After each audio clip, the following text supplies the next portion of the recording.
Good morning. My name is Ron Hope, and I am really related to Mr. Hope. I am a U.S. Navy retired support equipment chief petty officer with 24 total years of active service.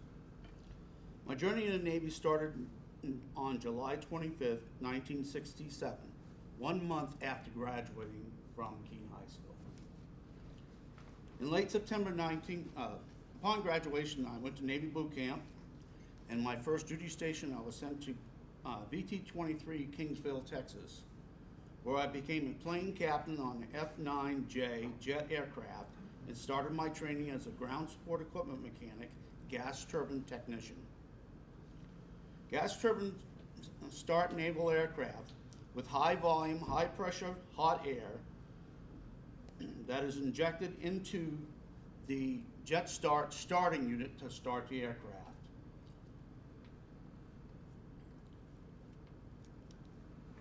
In late September 1968, I received orders to the USS Yorktown based out of Long Beach, California. Upon arriving to the USS Yorktown, I was informed that the USS Yorktown was being transferred to the East Coast and being decommissioned. About 40 of us that worked the flight deck of the aircraft carrier Yorktown were transferred to the USS Bennington. Upon arriving on the USS Bennington,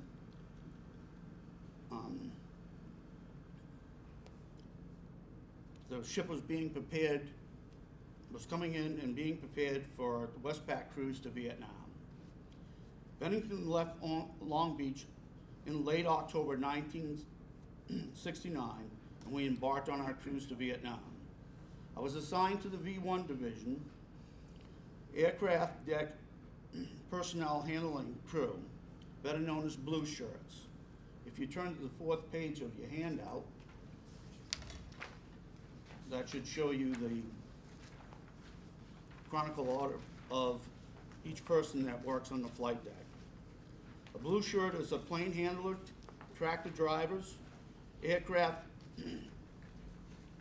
elevator operators, and phone talkers. The brown shirt is wing plane captains and wing line petty officers.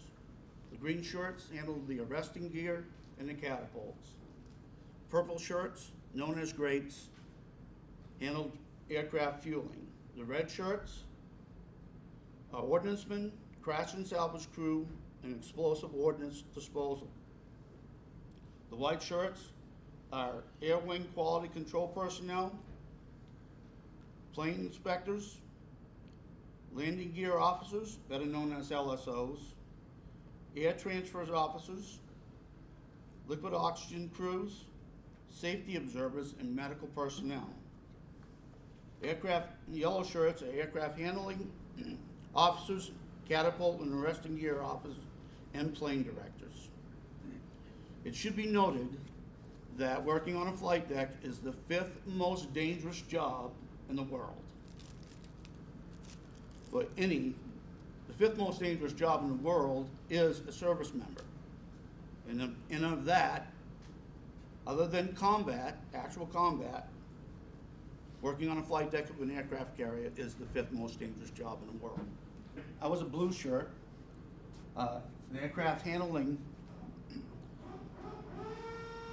when the aircraft moves on the deck and is being towed by a tow tractor, it is followed by 3 blue shirts. Each blue shirt has a set of hand-carrying chocks. Those go under the wheel, and 4 sets of chains. One blue shirt will tie down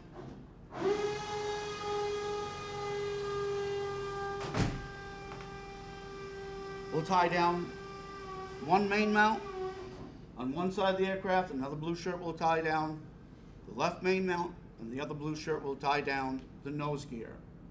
That's when you spot the aircraft. When you're spotting aircraft, you're spotting aircraft for 2 reasons. One, it's going to be on the flight deck for maintenance, and 2, it's going to be on the flight deck for fueling.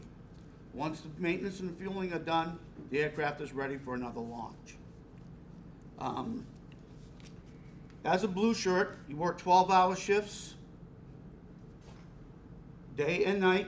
You work 3 months, days, 3 months nights, you work a forward crew, which is the catapults, or you work the aft crew, which is the arresting gear. As a gas turbine tech, I was also responsible for all the yellow equipment that was operating around the deck. There are gas turbines on those tow tractors that start the jet aircraft. I was responsible for the maintenance of those pieces of equipment while I was also on the flight deck.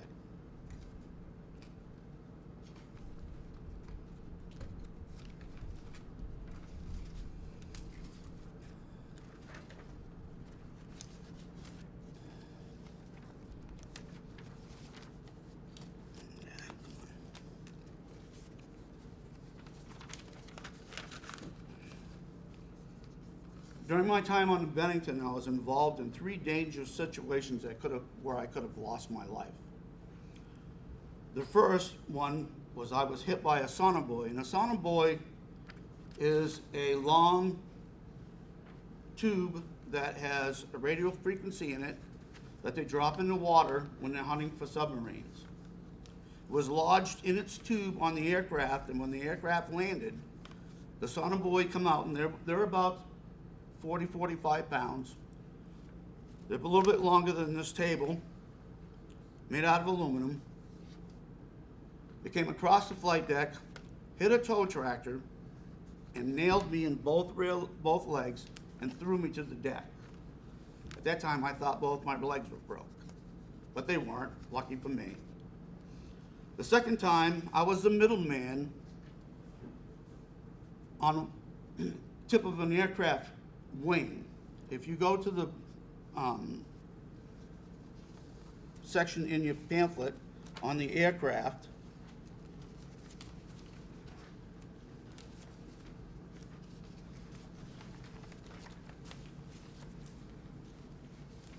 there's one that says McDonnell Douglas A4. The wingtip is so small on this aircraft that when it comes across the flight deck, cutting across the flight deck would be going forward and coming across the flight deck. It has 2 drop tanks, fuel tanks, and when the wind catches it across the deck, the wind is blowing about 40 knots, which is about 45 miles an hour, and it's designed that way. The air will catch that wing and tip the aircraft on one of the fuel tanks.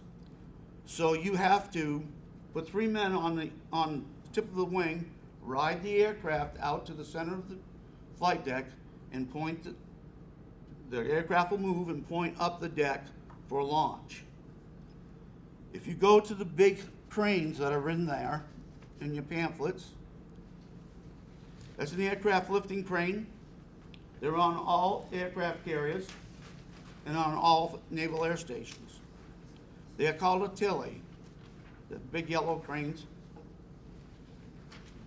The Tilly on the ship, the tires are in excess of 6 feet tall and 3 feet wide. Maneuvering the aircraft, I was crushed between the tire of the Tilly and the aircraft. And what had saved my life that day is you see all these guys on the flight deck and they have these vests on. Well, those vests are lifesavers, life preservers. They have a CO2 cartridge in the back, and you pull it, if you fall overboard, you pull the cord when you hit the water, and the life jacket inflates. What happened to me that day is that the CO2 cartridge exploded, my life jacket inflated, which in turn saved my life. I blacked out, don't remember anything. I was shot down number 8 elevator, which is right behind the island, to medical. I woke up in big bright lights in medical with a big red mark across my chest and 2 gouges in my back from where the CO2 cartridge exploded. Within 2 hours of that time, I was back up on the flight deck doing my duty again. The last of that was, I went up to the front of the island, which is a big thing in the center of the ship. It sits to one side of the ship. That's where all the flight deck controls are located. And I was picking up chains and shocks from the front of the island. And as you were watching the video, it showed the aircraft launching with a big flat piece that's called a blast deflector shield. They failed to put the flat blast deflector sheet up and launched the aircraft with me with my back against where the deflector was supposed to be, and I was pinned against the island. And it melted my flight suit, singed all the hair on the back of my head, and blistered my neck. I spent 2 days in medical trying to get the blisters to relieve the pressure on my neck.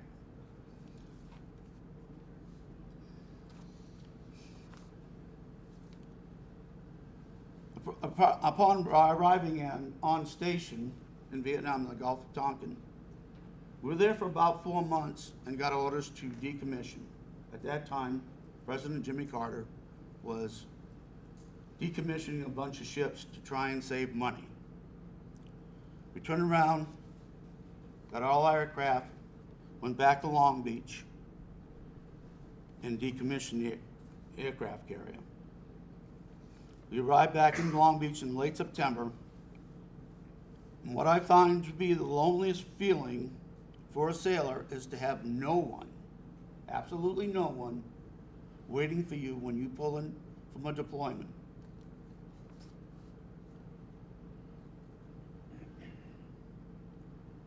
When I left in late April of that year, my son was 13 days old. And I didn't see him again until he was 9 months old. Upon decommission, I received orders to Naval Air Station, Oceana, Virginia, where I was assigned to the aircraft maintenance facility as a gas turbine tech. I continued to advance in the Navy from E3 through E8 before I retired October 31st, 1990. So I guess I'm open for any questions, but just to let you know that everything is not always hustle bustle, death threatening, life threatening on flight deck. There's a small video we're going to show you of three yellow shirts. They're called shooters. They launch the airplanes from the flight deck of an aircraft carrier. So I'm open for any questions that you may have.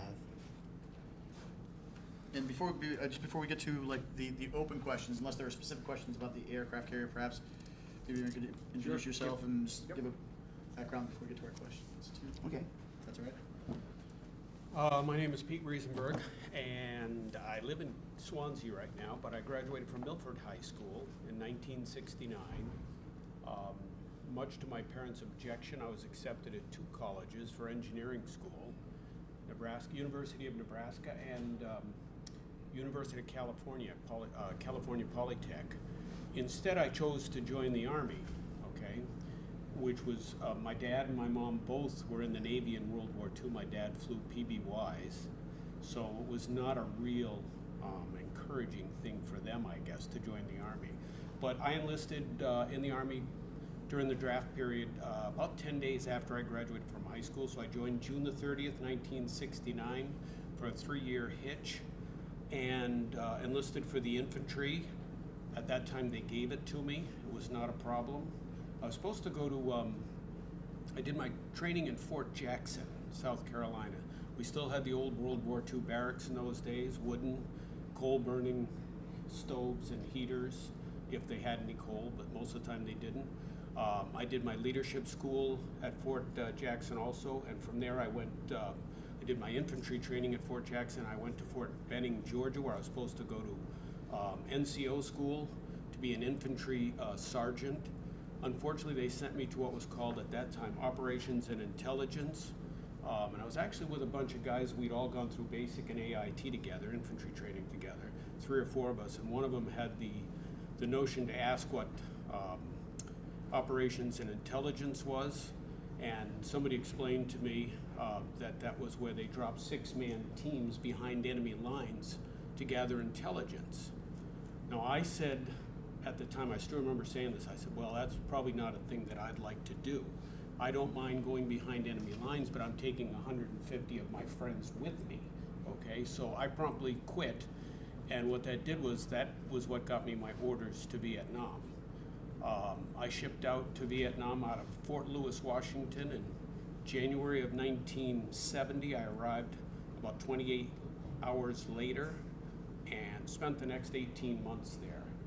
I did manage to come home for a 30-day free leave on Christmas of 1970 because I extended my tour.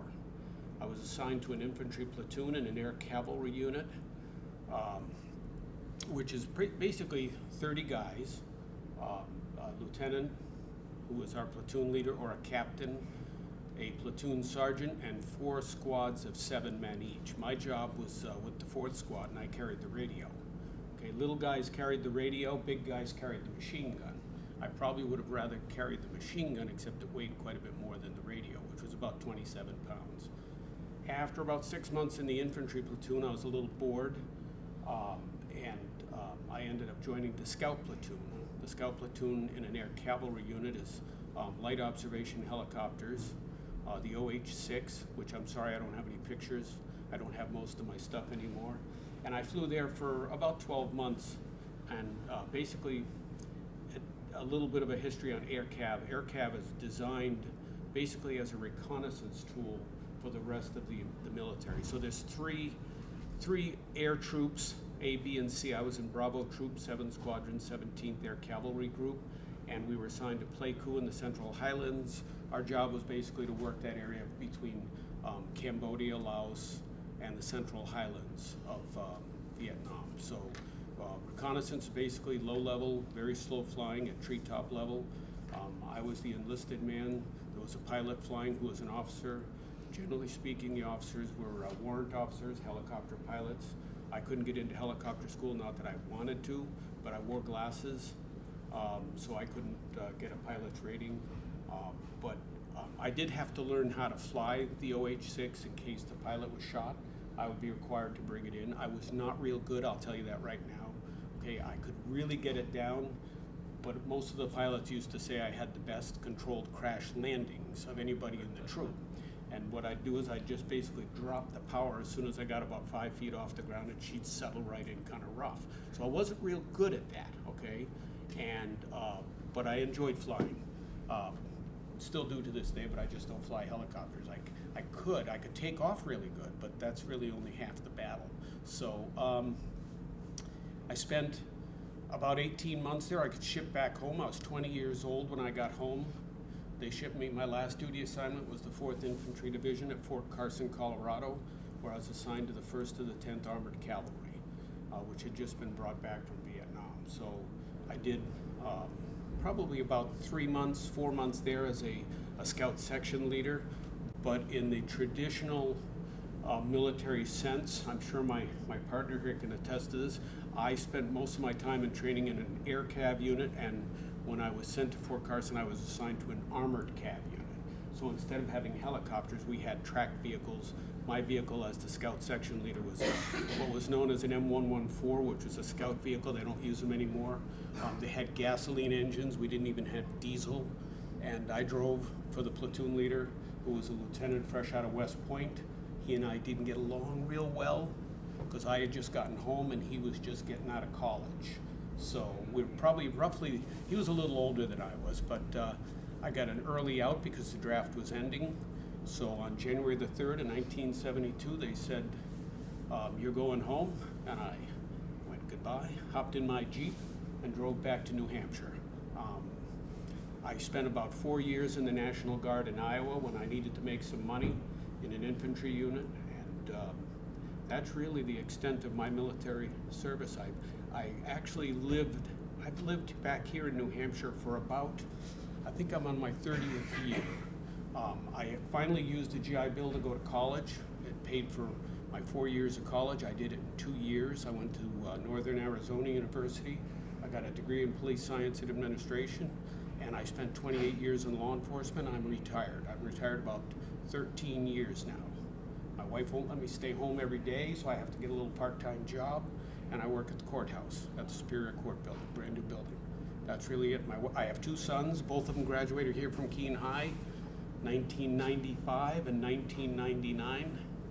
My wife and I have been married 40 years, plus we're going on 41, so that's really all I have for you. I don't have any good videos, those were excellent, okay? I like those. But I do have, that's my story, so. We do have some set questions, but actually some through both of you. You've already answered some of those questions for us too. So just for you guys in your packets, if you jump to question 3, the first couple of questions, and Mr. Hope, one thing that I didn't hear, did you enlist or were you drafted out of? No, I enlisted right out of high school. Okay, so yeah, I knew that it was right out of high school. I wasn't sure if that was a draft. But so jump to number 3. So Tucker. Yeah. How do you guys tell from Jewish friends because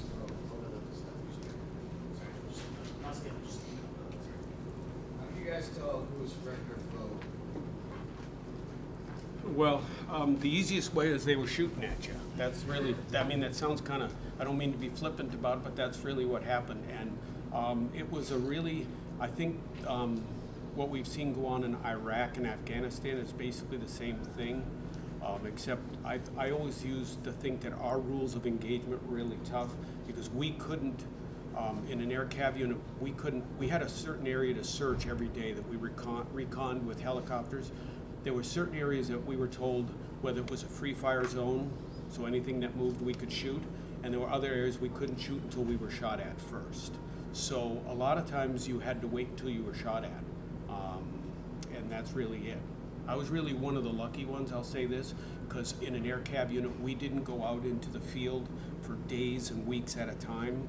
We went out by the daytime, came back at night. Okay, the good news was we had our helicopter gunships right with us all the time, and the scouts were right above the infantry when we were on patrols, and the Cobras, we use Cobra gunships. I'm sure if you Google that you can find it. It's a really neat helicopter. I think the Marine Corps still uses them. In the Army they used the Apaches and the fancier things. We didn't have that. The helicopter I flew in, the Loach, which is what we called it, was armed with an M60 machine gun. That's what I had, and so it was all cable run. We didn't have a lot of instruments. We couldn't fly at night, and so it was really archaic compared to today. But to answer your question, it's if they were shooting at you, they weren't friendly. Otherwise, you never knew. You just never knew. My answer to that, they were all friends. There was no foe. Our aircraft carrier stayed between 200 and 500 miles offshore at any given time. The only time that we went to go, as per se, in country, was within 50 miles of Vietnam. 1 day a month, you had to be in country to collect your combat pay. We'd go in the dark, launch our attack airplanes, come out the following night. We launched and recovered the airplanes about every 4 hours. And so the airplanes would go do their mission, and then they'd come back and we recover them. And the cycle repeats itself over and over. So you have a lot of dead time to do different things, but it was an exciting time in my life. All my most fondest memories of being on the flight deck of an aircraft carrier.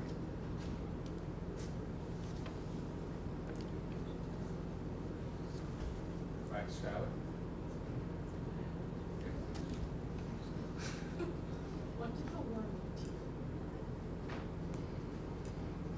Go ahead. You go first. I have to think of that one. I had a hard time answering this because at that time there was a lot of turmoil going on from 69, 70, 71 in the United States. So I reserve the right not to tell you exactly how I felt, but I can tell you that on the flight deck of an aircraft carrier, you're there to do your duty for God and country. And so I was there just to do my duty. And I did my duty for that time frame. I reviewed some of these questions. Your teacher, Mr. Hope, was good enough to send them to us, because I wanted to, I tell you, I've been home 45 years, and this is the first time I've spoken to a group. I'm glad to be able to speak to a group of students. I haven't even spoken to my family about most of this stuff.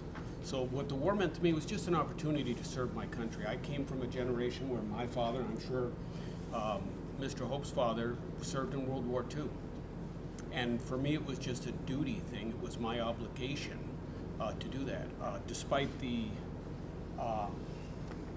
negative history of the Vietnam War in many respects, you'll find that we all served. Some were drafted. I was silly enough to enlist, okay?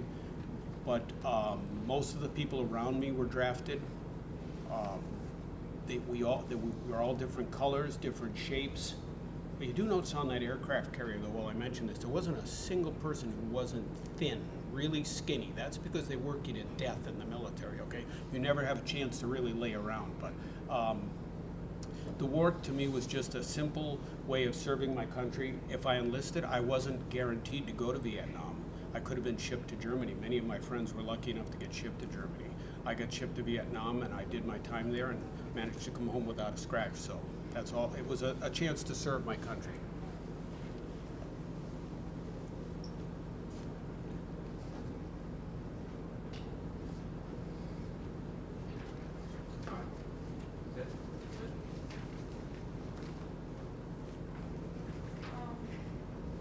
What was the hardest thing for you to overcome in your life? The hardest thing for me to overcome, and I addressed this in my opening remarks, my son was 13 days old when I left. So the separation from family is the hardest thing. The next hardest thing is coming back with your family here in New Hampshire and you in California coming off that ship when there was absolutely nobody there. That is one of the loneliest feelings there ever was that I've ever experienced in my life. So my answer to that is being separated from my family.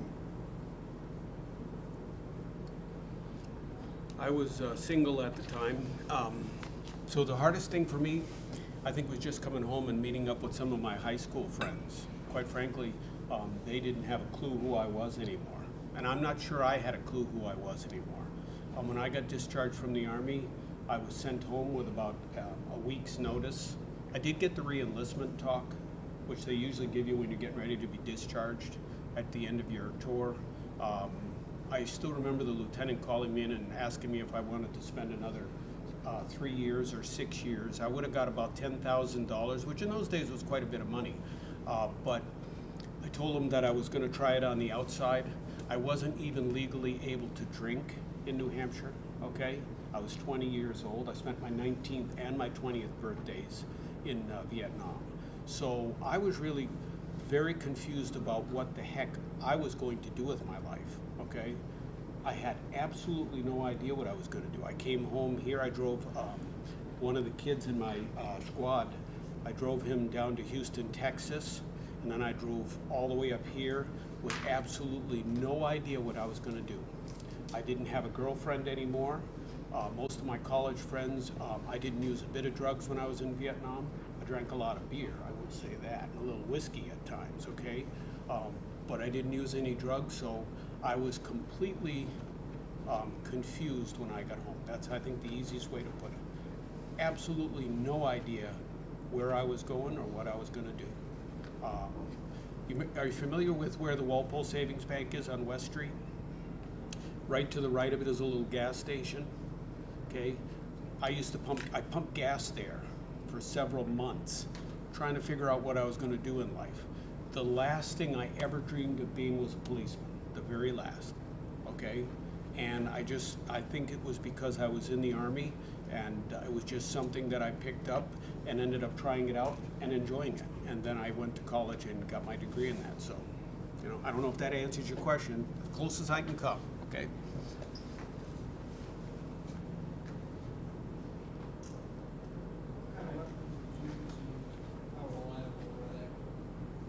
weapons? Do you want to answer that? You had nice fighter jets. Jet aircraft.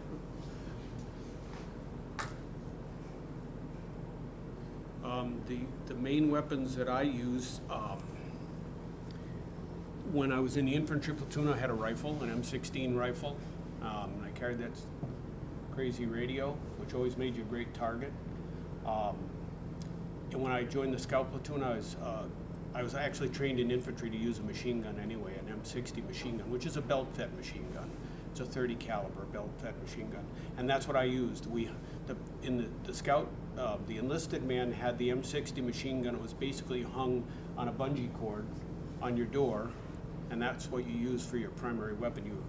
The belt ammo was loaded into a box behind the seat, and you yanked it over as you needed it, over your shoulder, and I carried a pistol with me, a 38 caliber. They gave me a choice of a 38 or a 45, but the 45s I think were probably from World War I, and it rattled so much I didn't know if it would ever fire. Okay, so I took the 38 because I knew that would, the 38 revolver. So. While on active duty, I did qualify as expert marksman on the M16, 45, and the M1. So I have 2 ribbons, one for expert pistol and one for expert rifle. As far as the jet aircraft, reliability-wise, would you say like some of the mistakes or things that happened, was that more operator error, do you think? Were there issues with any of the actual equipment? The jet aircraft, even at that time, were very reliable. Usually if something happened, it was either a malfunction with something in the aircraft or a pilot error. You had one question on this thing, is did you ever meet any pilots? And to answer that question, and I'll bring this one up, while I was aboard the USS Bennington, I met a pilot. His name was David McGrath, and he was from Gardner, Massachusetts. We were just we had just left Hawaii and doing flight maneuvers, night ops, and he would always give me his box lunches when he came up to the deck, because I was always around his particular aircraft. And we lost him one night due to a gyro malfunction. The gyro is an instrument on the aircraft that lets you know if you're flying level or not. In the dark, pilots sometimes invert the airplane, put it upside down, and fly. And without any proper reference on that gyro, he drove his airplane into the sea. We stayed on station for 2 days hunting for him, and all we ever found was one wing in his the pilot's logbook that he attaches it to his leg. And we found that. Those were the only 2 items that we ever found of David McGrath. And like I said, he was from Gardner, Massachusetts. Great guy, great pilot. And that was aircraft malfunction. And the only reason why I know that is because he did 2 flights prior to that, and each time he brought the aircraft back with a gyro problem. They never fixed the problem. And we lost him because somebody didn't do their job 100%.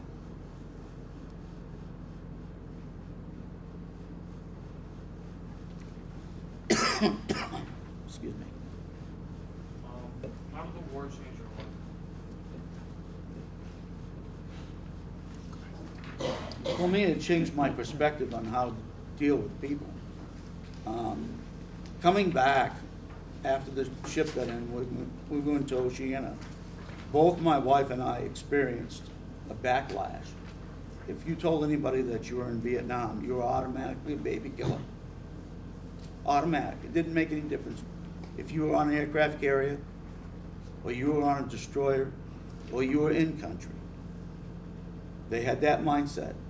So it changed my perspective on how to deal with people. That's what the war did for me.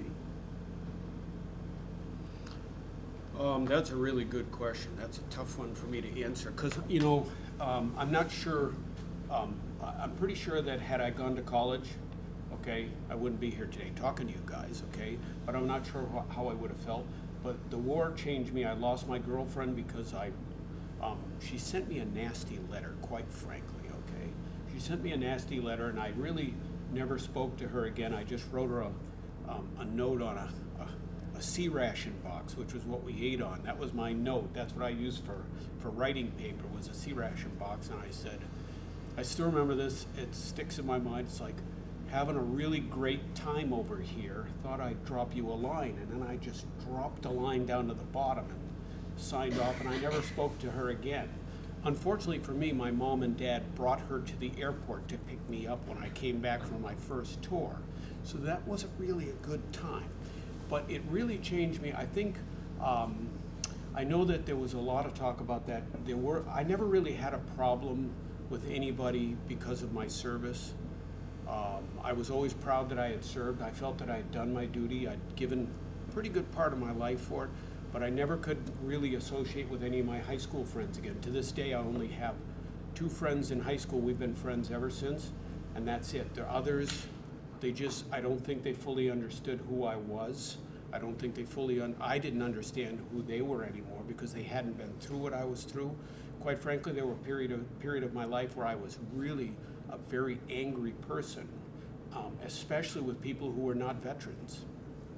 And I didn't really say anything. I carried it inside of me, okay? And to this day, I still treat veterans with a tremendous amount more respect than I might somebody my age, certainly not you kids, okay?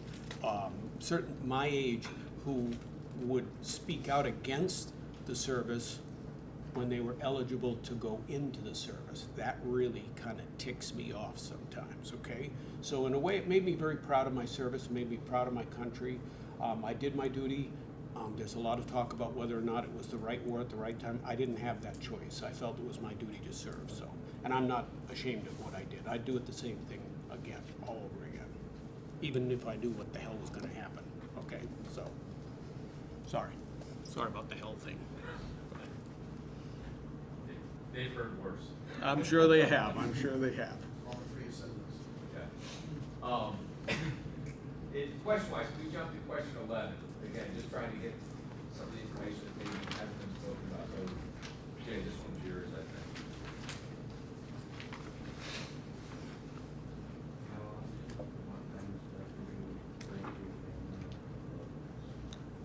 I'm sorry, I didn't hear the question. How often and what kind of stuff did you write to your family or loved ones? You just talked about one letter that you wrote to My girlfriend, your yeah. soon-to-be ex-girlfriend.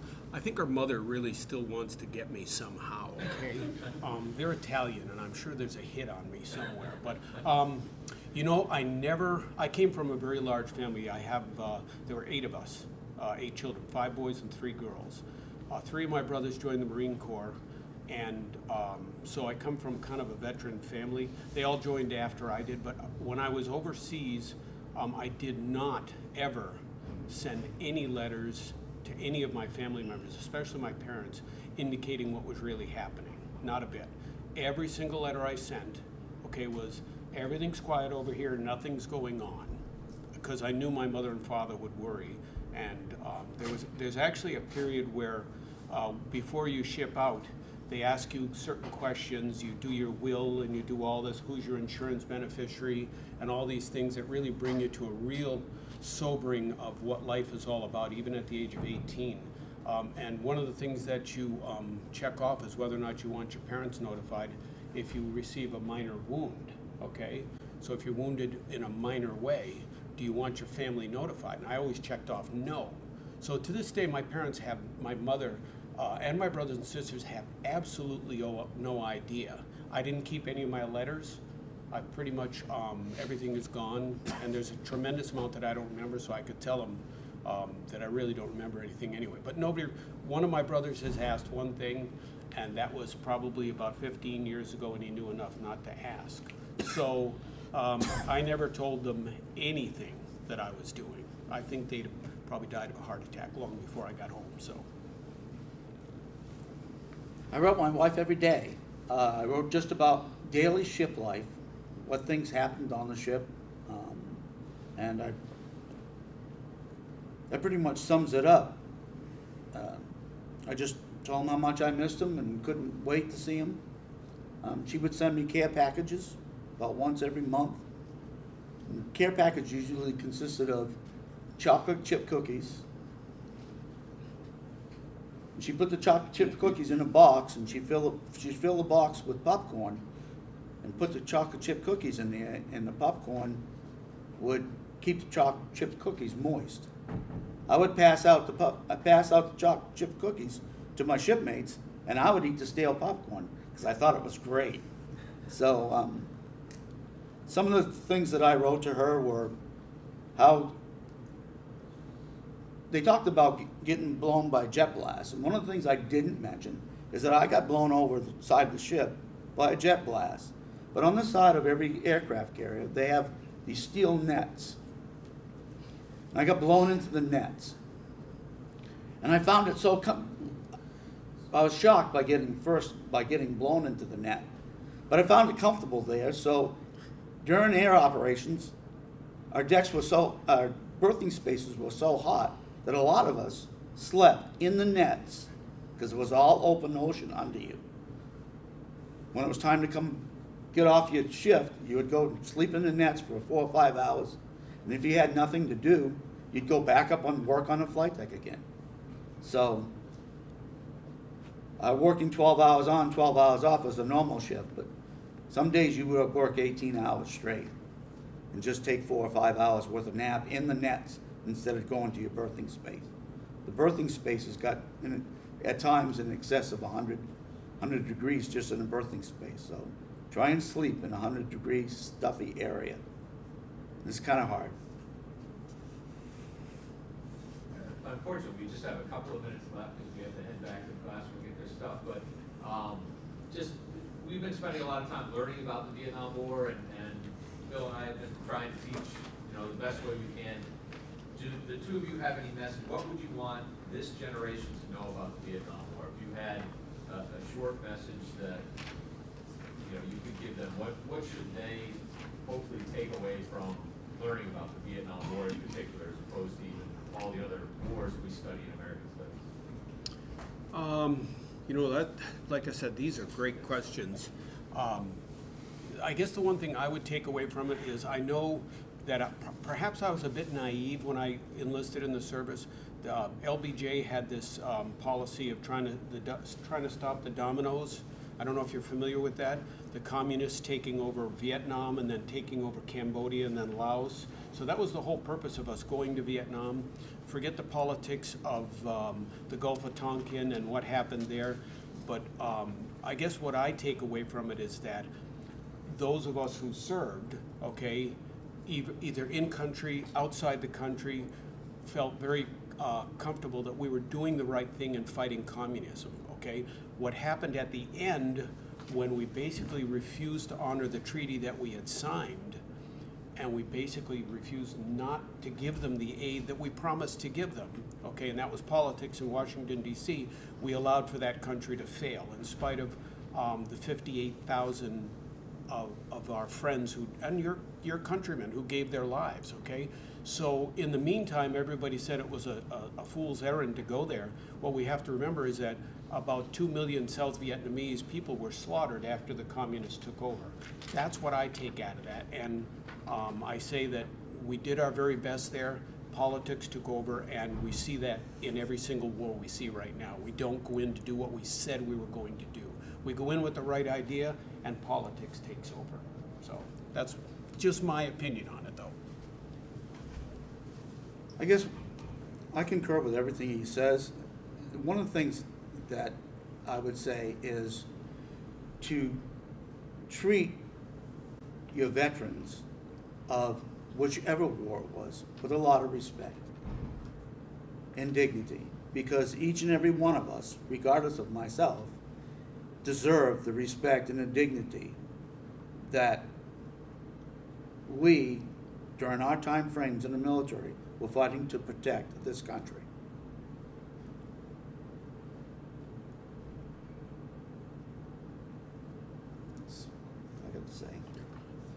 pay was not really that good in those days. I will tell you this, I worked on the farm for $40 a week one year, and the next year I went back as a sophomore and I worked for $60 a week. And the last year I worked on the farm up in New London, doing regular dairy farm work I lived right at the house there. I made $80 a week, and when I joined the Army as a private, I made $90 for the month. Okay, I know my friend over here made a lot less than that. And when I got out of Vietnam as an E5, a specialist 5th class, I was making about $355 a month, okay? So not really a lot of money. I thought it was good pay in those days, okay? So, but the pay for the military has gone up dramatically, so, and they've earned it. Thanks very much, I really appreciate it. Thank you guys so much. Really appreciate it. If anybody's interested, the USS Bennington was commissioned. The name Bennington comes from the town in Bennington, Vermont. When the ship was decommissioned, two things went to the town hall in Bennington. One was the ship's bell, and the other one was the ship's plaque. So if you're ever over in Bennington, stop at the town hall and you can see the ship's bell and read the plaque.